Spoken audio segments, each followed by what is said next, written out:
èmi mọ̀ ilé ìtorí pé mo jẹ́ muslim. Nínú wa tó ń agitate àwọn kan tún wòye pé àwọn christian nìkan ló wà ń bẹ̀, pé mo take into consideration interest Yoruba Muslims. Sunday Igboho ó gbìyànjú pàápàá jùlọ lílà tó la àwọn ará Ìgàngán ní Ìbàràpá lọ́wọ́ àwọn kidnappers ibẹ̀ tí wọ́n jẹ́ Fúlàní. Sunday ní àpòdẹ inú mi dùn pé mo gbọ́ kó ti lọ pẹjọ́ pé wá tí wọ́n wálé òun particular tán bà nǹkan jẹ́. Wọn ò ní àṣẹ, ìjọba ò ní àṣẹ àti bà nǹkan jẹ́. Àbúrò mi ni Sunday, kìí ṣe àbúrò tó jì, torí àjọ ṣiṣẹ́ fún gọ́vnà Rashidi Ládọjà ní 2007. n tá à ń fẹ́ ní Yorùbá nation ó lè padà wáyé. Wọn àdúrà tá a gbà ní pé kí kó sojú gbogbo wa kọ́mọ jẹ́ yín wa.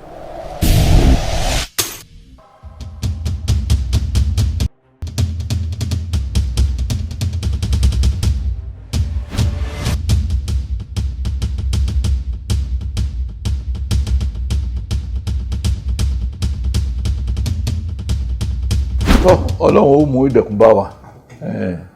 Kò sí ìlú tí ò ní, kò sí ẹni tá bí tí ò ní rí wí nípa tó ń ṣẹlẹ̀. Ọ̀pọ̀lọpọ̀ gẹ́gẹ́ bí àpèjúwe ẹ jẹ́ ká mú tọrọ epo tá a ní wọ́n yìí ó wọ́n lóòótọ́. Ṣé Buhari ò jẹ́ ọmọ? Ẹ̀nà ọlọ́ yìí gbogbo àwọn gọ́vnà wọ́n panu pọ̀ pé owó epo ó ti kéré jù tí wọ́n ń tà kán tún fowó lé. Ṣé Buhari ló ní kí wọ́n máa pe irú ìpè yẹn?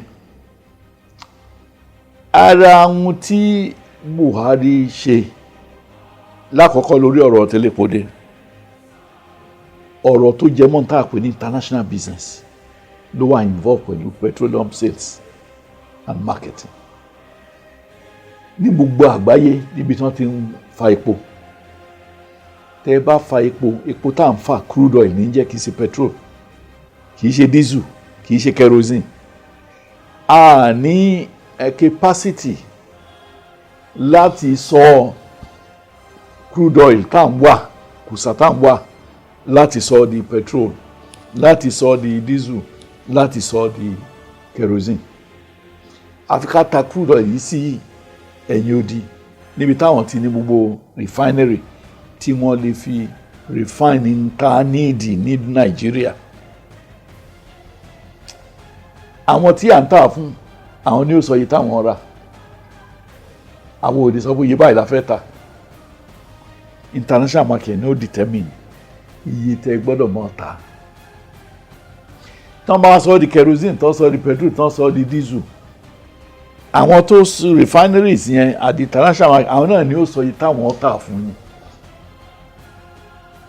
Tó bá jẹ́ pé a ti ní àǹfààní láti tún gbogbo refinery wa ṣe tí òfin ní jẹ́ pé a máa import petroleum products sí Nàìjíríà, a lè máa ta ní iye tí ó wù wá tí ó fi mú ìdẹ̀kùn bá àwọn ọmọ Nàìjíríà.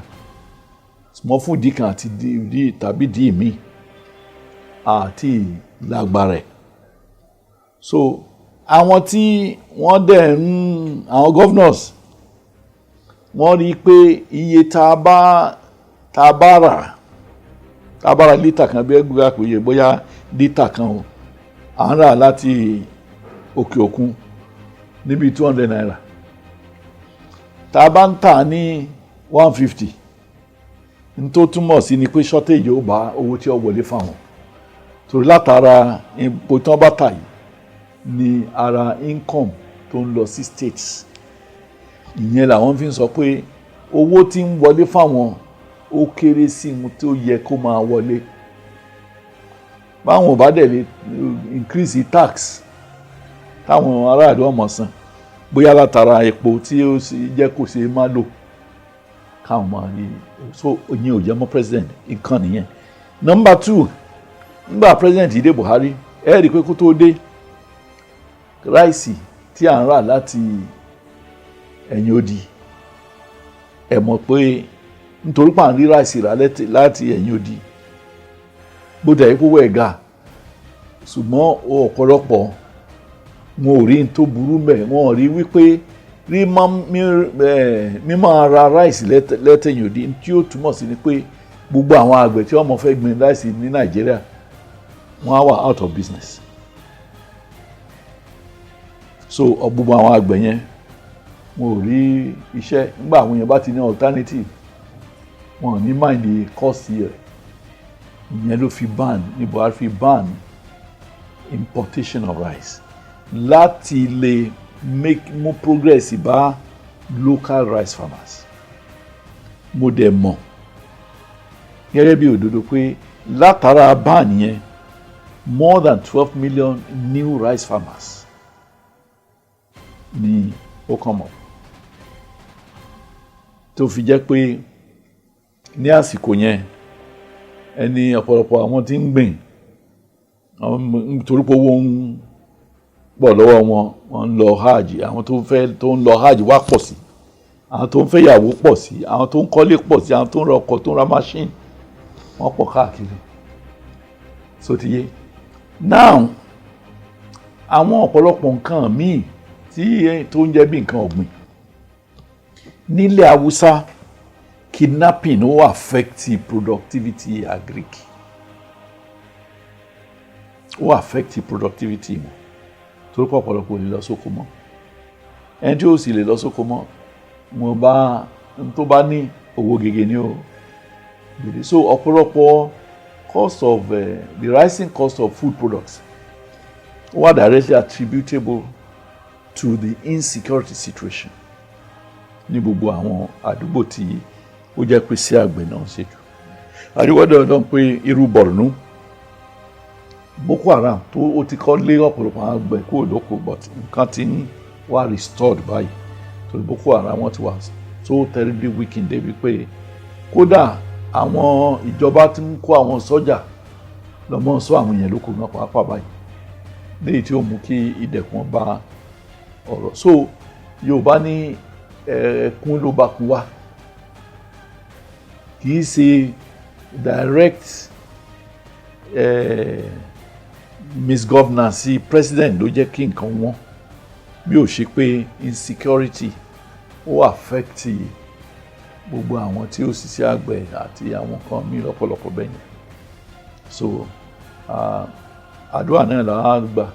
Mo mọ̀ pé tí ọ̀rọ̀ insecurity bá ti lọ sílẹ̀ á improve living standard ní àwọn Nàìjíríà ní ọ̀pọ̀lọpọ̀.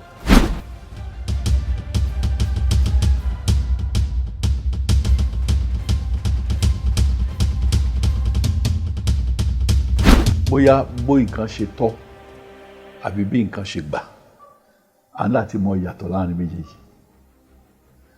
Tó bá jẹ́ pé láti bẹ̀rẹ̀ pẹ̀pẹ̀ àti ní agbára kí Nàìjíríà tó dòun láti dá dúró ìbásókí lọ́wọ́lọ́wọ́ báyìí, kò bá láàká ìmọ̀ lójú tèmi láti ronú pé a lè jára wa gbà kó Nàìjíríà. Mo lè fẹ́ fi àpèjúwe kan fún wa. Ogun Biafra 30 oṣù ni wọ́n fi jà. Àwọn ọ̀ràn Ìgbò tó kú látara ogun yẹn wọ́n tó 3 mílíọ̀nù. Kí ni àpadàbọ̀ rẹ̀? Ogun téèyàn ò bá ní ìdánilójú 75% kò yẹ kéèyàn bẹ̀rẹ̀. Lọ́wọ́lọ́wọ́ báyìí ní Nàìjíríà mo ẹnu mi gbà láti sọ pé Yorùbá àwa la wà advanced jù nípa business, nípa entrepreneurship, nípa politics àti bẹ́ẹ̀ bẹ́ẹ̀ lọ. Ẹni tó bá ní iṣẹ́ téèyàn bá ní ṣọ́ọ̀bù gẹ́gẹ́ bí àpèjúwe, èèyàn ní ṣọ́ọ̀bù ń ta nǹkan kan tí gbogbo ìlú ń like, èèyàn mọ̀ wá larger market, not smaller market. Gbogbo àwọn èèyàn wa tó ń produce nǹkan lóríṣiríṣi l'Ékòó, ní Ìjẹ̀bú, l'Ógùn, ní káàkiri, larger market pé wọn ju kí market smaller lọ. Tẹ́ bá produce nǹkan tó jẹ́ pé ibi tẹ́ tà kò ju state wa máa 6 pẹ̀lú ẹni tí ó produce nǹkan tó ní 36 states, ta lè rò pé business yìí ó pè fún jù. èyí tí mo máa ń sọ lórí pé ogun téèyàn ò bá ní sure assurance pé èèyàn lè win kí ẹ̀ mọ́ bẹ̀rẹ̀ òfin Nàìjíríà ó sọ pé Nàìjíríà gbọ́dọ̀ remain bó ṣe wà ń sìn tí ìpínyẹ ọba wáyé ọ̀nà méjì ni àwọn tó ń nífẹ̀ẹ́ kí Yorùbá dá dúró tán bá lè convince National Assembly láti ṣe amendment sí constitution Nigeria willingly and freely tó alhamdulillah alternative ẹ̀ ní kájà ogun tá a sì yà kì í so ogun ẹnu lásán ogun ìbọn ogun àdá ogun tó ń jẹ ogun tó ń jẹ ogun kí n dẹ̀ ní túmọ̀ ogun n tó involve ìbọn n tó involve bombs n tó involve kẹ́hìn má lè lọ sí ẹnu iṣẹ́ mọ́ n tó involve kí wọ́n máa rape àwọn obìnrin káwọn sọ́jà máa rape kán wọ̀lú kan kó lù kán kẹ́rù kán bastardize life àwọn èèyàn sáwà Yorùbá ready fún gbogbo yẹn sáà ní sọ́jà tó lè jagun yẹn ṣé a ní ata lè farada ìyà ṣé ti àwọn Ìgbò ọdún mélòó náà ṣe ọdún mẹ́ta ọdún 30 months ọdún méjì àtààbọ̀ ọdún mélòó àwa Yorùbá lè farada ogun tí ó stop gbogbo economic activity wa as a most enterprising tribe. So Yorùbá dẹ̀ máa ń pò wọ́n ní ọmọ òmógun ó ní kó máa bọ̀ ìkànnì yẹn tá a bá wá tún wò ó lórí àwọn tó ń pè lórúkọ Yorùbá àwọn fẹ́ kínní ṣé a ti bára wa sọ̀rọ̀ láàrin gbogbo àwa Yorùbá inú wa ti dùn wa ti fọwọ́ sí there must be an agreement èmi wá láti Ṣakí ẹ̀yin wá láti Ọ̀ṣun ẹnìkan wá láti ibòmíì ṣé wo á ti fẹ́nu kù pé àfẹ́ kúrò torí a lè section Yorùbá ò lè impose the demand for either regionalism or or a new nation.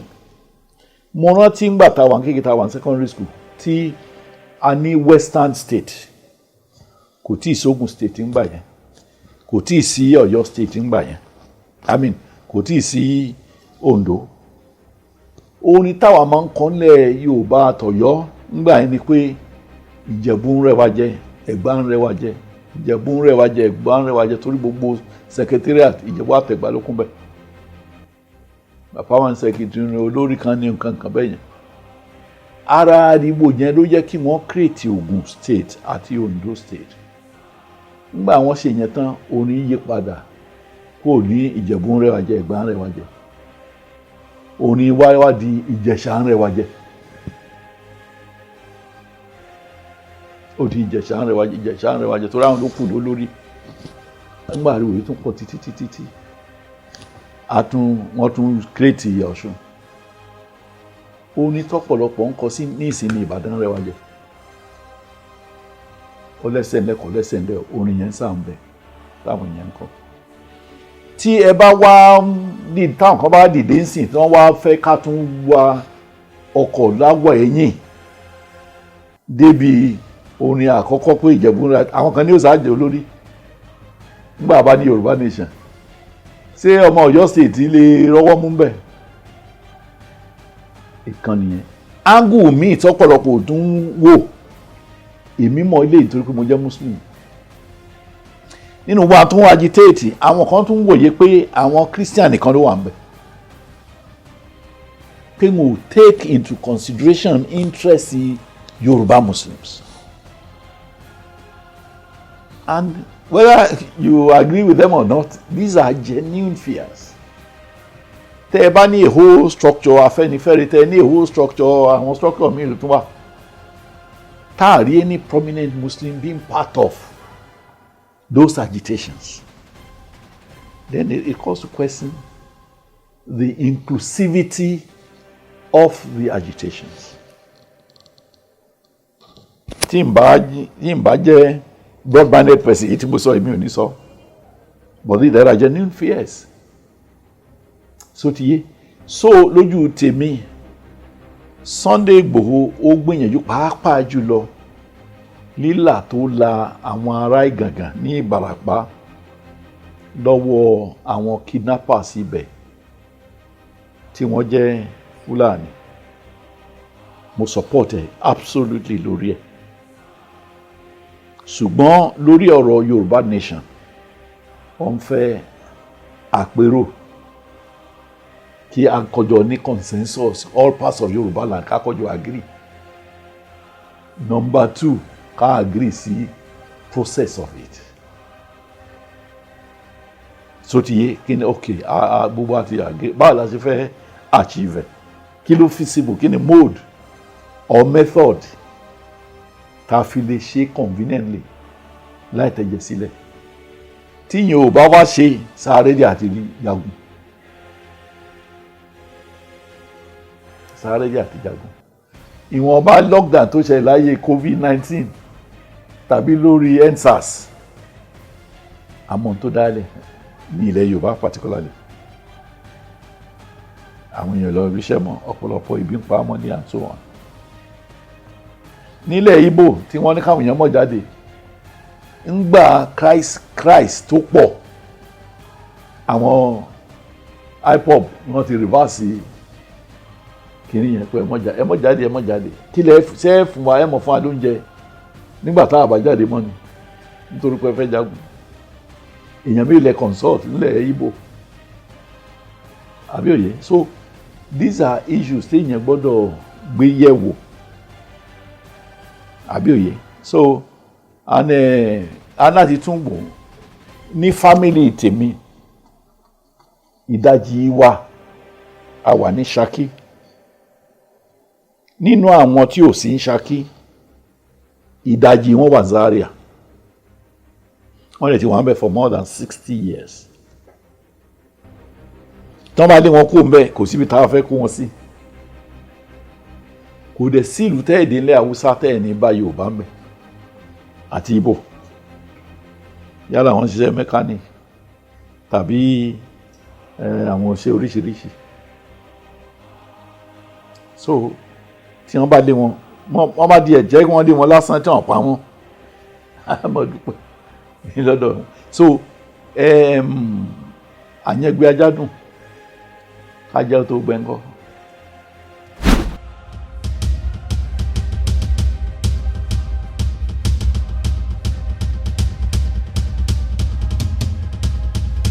Ṣé rí ẹ bá fẹ́ kí n sọ̀rọ̀ bí olóṣèlú ọ̀kan nìyẹn ẹ bá fẹ́ kí n sọ̀rọ̀ bí lọ́ọ̀yà torí èmi epo rọ́ mi ò ní pé torí mo jẹ́ olóṣèlú kí n purọ́. Ìjọba tíjọba bá ti fura sí ìyàn wọ́n ní àṣẹ láti wá tí wọ́n sì ń wá yàn gbogbo ohun tí wọ́n ń pè ní intelligence wọn ò ní fẹ́ délé èèyàn kí wọ́n mọ̀ bá ní àsìkò tí wọ́n fẹ́ mú. Ìta gbọ́ táwọn ìjọba sọ ni pé àwọn gbọ́ pé ó kò mọ̀ sílé. Ní tí wọ́n sọ ní o èmi ò débẹ̀ o. Ńgbà wọ́n dẹ̀ rédí ilé ẹ̀ wọ́n tún ní àwọn bá ìbọn bẹ̀ tí wọ́n sọ rẹ̀ àmọ́ bóyá òótọ́ ni bóyá kì í sòótọ́. Bọ́ èmi máa ń fira àmì sípò kí sọ́jà ẹnìkan lòun wà mí sìn. Tó bá délé tí ò bá mi tí n bá dé tí n bá gbọ́ ìrìnsẹ̀ sí pé mo ti wà nílé kí ni ó ṣẹlẹ̀ kí lẹ̀ ń wá mi fún àbí ọ̀rọ̀ mi ò yé. So Yorùbá dẹ̀ máa ń pòwe wọn ní ìjọba amúnimádà dédé òfin sovereignty náà ń pè ìjọba ní sovereignty lórí gbogbo ẹni tó wà nílùú. So iye tí Sunday ní àpòdẹ inú mi dùn pé mo gbọ́ pò ti lọ pẹjọ́ pé wá tí wọ́n wálé òun particular tán bà nǹkan jẹ́ wọn ò ní àṣẹ ìjọba ò ní àṣẹ àti bà nǹkan jẹ́ but circumstance tí wọ́n fi wálé àwa sí ń bẹ̀ wọ́n claim ìjọba claim pé ńgbà táwọn débẹ̀ wọ́n yìnbọn claim mo sọ o bóyá òótọ́ ni o bóyá kì í sí òótọ́ o àmọ́ ṣùgbọ́n béèyàn àtijọba bá jà ilé ẹjọ́ lè yàn lọ. So ti yé so àwọn nǹkan tí wọ́n bàjẹ́ ń bẹ̀ Sunday ní right láti pe ìjọba lẹ́jọ́ kó dẹ̀ prove pé wíwá tán wá kò tọ̀nà nítorí dẹ̀ ṣe ń bẹ̀ kò tọ̀nà.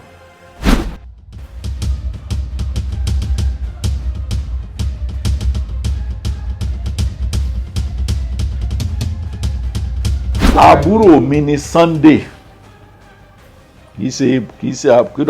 kì í ṣe àbúrò tó jì torí àjọ ṣiṣẹ́ fún gọ́vnà Rashidi Ládọjà ní 2007 sí 3003 sí 2007 I mean 2003 sí 2000 so àbúrò mi dáadáa ni kò dẹ̀ síbi tí ó rí mi tí èèpọ́n mi lé but bóyá ntàwa ní ntòhun ní tàwa ò ní wa ntàwa náà ní tí ò ní wa number one ntàwa ní alẹ́kọ̀ọ́ ẹ̀kọ́ òfin number two a ní ọgbọ́n àgbà number three a ní oore ọ̀fẹ́ ká lè fún èèyàn ní mọ̀ràn pé ọba ìṣe báyìí ọba ṣe báyìí ọba ṣe báyìí so tí n bá rí ara tí n bá bá a sọ náà ni àwọn kan tí mo ti sọ yìí pé kéèyàn máa lọ sí Èkó ọba dé third mainland bridge tí bíríjì ti já ṣé èèyàn ó pé àforí àforùn gbọ́dọ̀ dẹ́kọ̀ tí ò ní ship tí ò ní kánú tí ó pọ́n wọn wẹ̀ kóhun sáà ti kọjá ni kò ní ibi tí ń lọ. So Yorùbá dẹ̀ ní mọ̀jàmọ́sá làá mọ akíkanjú lógun.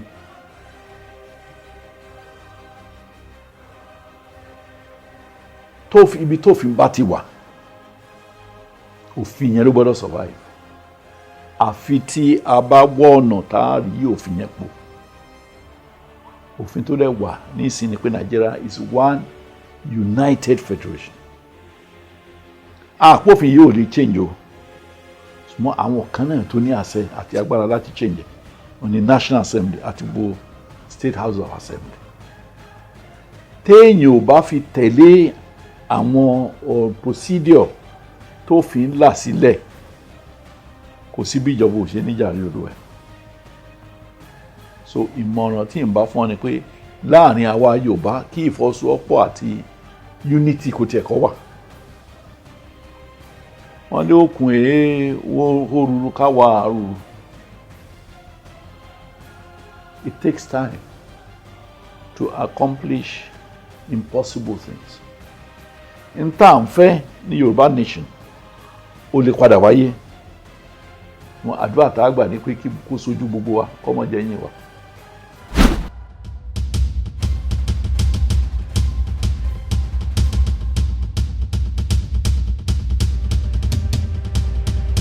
Ṣé rí ẹ jẹ́ nǹkan sọ nǹkan kan fún yín tó jẹ mọ́ àbòsí.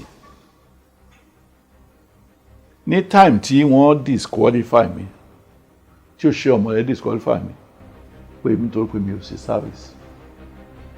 Ó fún Ajímọ̀bí ní ticket ti senate òun ní òṣìṣẹ́ service. Kẹ́kọ̀ọ́ mọ àbòsí tí kò wà ní ẹ̀ nìyẹn. Báwo ni kíní kan so ìdí tí kan ò ṣe? Àwọn kan lórí ẹ̀ lọ fi owó bọ̀ ọ́ lọ́wọ́ torí pé nígbà yẹn bí tí mo popular dé wọn ò fẹ́ take risk kí n lè participate nínú primary gubernatorial primary. Torí nígbà yẹn inú ta máa ń gbọ́ jù lọ́dọ̀ olórí wa tẹ́lẹ̀ ni pé I cannot afford to have a Buhari as president and another Buhari to succeed me. If she to succeed me, I will be in jail.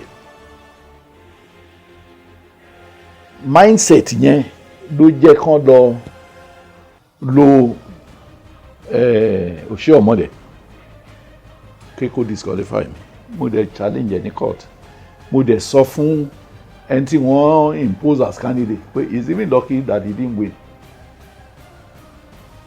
ìyẹn Báyọ̀ Adé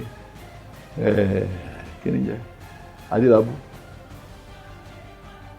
torí pé òfin kò sínú requirement ti ìdìbò governor tàbí ti president tàbí ti legislator ó gbọ́dọ̀ ṣe àgùnbánirọ̀ kò sí ìlànà yẹn nínú constitution èyí tó tiẹ̀ wá súnmọ́ lẹ́nu ọlọ́ yìí gọ́vnà Ògùn nígbà wọlé tó dìbò tó wọlé tán àwọn tó defeat wọ́n lọ pè é lẹ́jọ́ pé kí court nullify victory ẹ̀ nítorí pé kò ṣe àgùnbánirọ̀ court dẹ̀ gbé ìdájọ́ jáde pé kò sí ní tó kan ọ̀rọ̀ NYSC pẹ̀lú àfẹ́ ìdìbò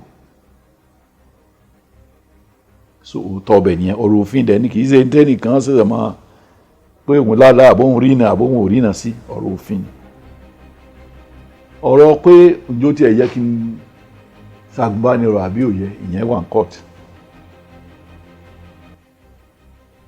so ti yé court ó dájọ́ yẹn ní Federal High Court ní Ìbàdàn so lẹ́yìn yẹn mi ò ní problem pẹ̀lú ògo Ọlọ́run 2023 tí n bá gẹ̀ẹ́tì tíkẹ̀tì ẹgbẹ́ pẹ̀lú ògo Ọlọ́run màá dìbò màá sì wọlé.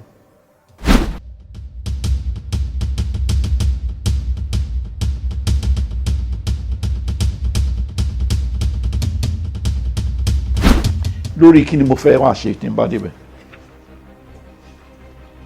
àwọn details tí ń ṣe ìnísọ nìsín but wọ́n ní ẹ máa fi ti bí ìsáná kíyèsí oògùn àwa bíi 11 nínú APC la fẹ́ díje fún gọ́vnà fún tíkẹ́ẹ̀tì gọ́vnà èmi nìkan ni mo ní oore ọ̀fẹ́ pé mo ti ṣe member House of Assembly rí fọdún mẹ́rin mo ti commissioner lẹ́ẹ̀mejì ọ̀tọ̀ọ̀tọ̀ mo dẹ̀ ti ṣe minister ṣe rí experience 42 years láì 79 di àsìkò yìí kò ṣe é rà lọ́jà kí n dẹ̀ tó di member house mo ti jẹ́ lawyer already so ìrírí tí mo ní kò sí ẹni tó ní ìrírí yẹn sì ni kò sí rà lọ́jà ìkànnì. Number 2 nínú gbogbo olóṣèlú tó wà active in politics lẹ́nu ní ìpínlẹ̀ Ọ̀yọ́ àti ọ̀pọ̀lọpọ̀ ilẹ̀ Yorùbá kò sí ẹnikẹ́ni tó kọ́ politics directly ládọ̀dọ̀ bàbá olóyè Ọbáfẹ́mi Awólọ́wọ̀. I learned politics at the feet directly of Chief Ọbáfẹ́mi Awólọ́wọ̀. Manifesto 4 cardinal programs mo actively participate in drawing it up. Of course, I was still a student ní Ifẹ̀ nígbà tí mo ti ń lọ bá bàbá Awólọ́wọ̀ ṣe meeting every Saturday lẹ́kọ̀ọ́ as the then only youth and student member of the then Committee of Friends. So mo philosophy Awólọ́wọ̀, the 4 cardinal programs, I still believe in them, and tí n bá di governor when ma adapt, I have clear ideas láti ṣe governor in such a way that Ọ̀yọ́ State has never seen. Tí n bá gbé details ẹ̀ jáde, possibility of it being stolen or bastardized or what, but I can assure you that philosophy me is making visible difference in governance. Gẹ́gẹ́ bí àpèjúwe, I can give you one. Tí n bá di governor within 2 years kò ní sí tí ń jẹ́ graduate unemployment lọ́yọ̀ state. Within 2 years. Òye yẹn mo dẹ̀ lè sọ with all sense of humility pé mi nìkan lọ́hùn fún. Tòótọ́ bá fẹ́ lómi ní àti mo gbọ́ tẹ́lẹ̀ mi ọmọ sọ. But nobody is either talking of these ideas or trying to implement even a semblance of it.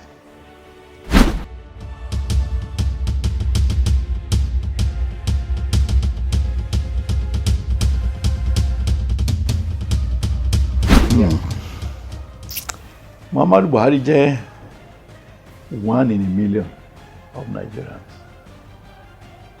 Nípa number 1, absolute incorruptibility.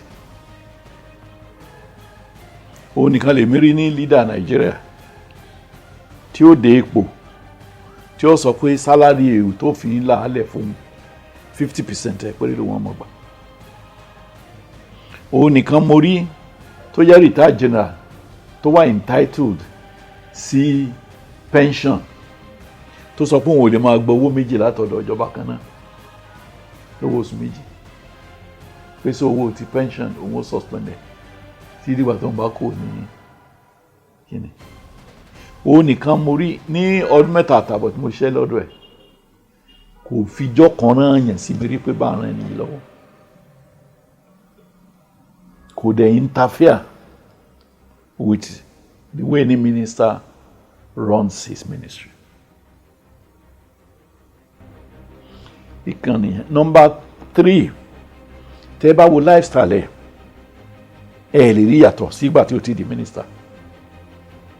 Yálà nípa aṣọ wíwọ̀ ẹ̀ tàbí nípa bàtà wíwọ̀ tàbí general carriage. Number 4 tàbí 5, passion tó ní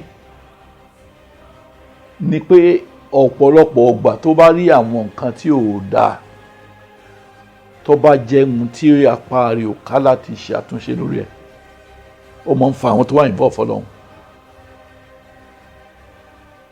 Ẹ̀ẹ́dẹ̀ rí i pé ẹ lè gbọ́ pé wọ́n ní ó ń try láti fìyà jẹ ẹnikẹ́ni yálà nítorí political difference or otherwise. Ẹ̀ẹ́dẹ̀ lè rí ọmọ ẹ̀ kankan kó lọ sí ministry kan kó fẹ́ lò pé òun lòun ọmọ president. Àwọn nǹkan yìí sọ wọ́n nínú àwọn leaders tán ní Nàìjíríà. Àti ní ọ̀pọ̀lọpọ̀ Nigerian leaders tí wọn ò ní nǹkan kan kí wọ́n tó dépò tán di multi-millionaires lábàá ìtàn náà kò nípò.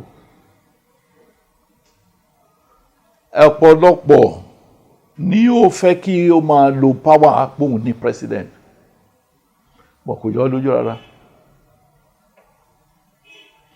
Àdúrà mi wá ní pé gbogbo àwọn tó yí ká kí wọ́n máa rí ẹ̀kọ́ kọ́ látara ìgbésí ayé rẹ̀. Kó má jẹ́ pé òun nìkan ni àwọn ọ̀wà tá a kà sílẹ̀ yìí ni ó jẹ́ pé yóò máa hu àwọn ọ̀wà náà.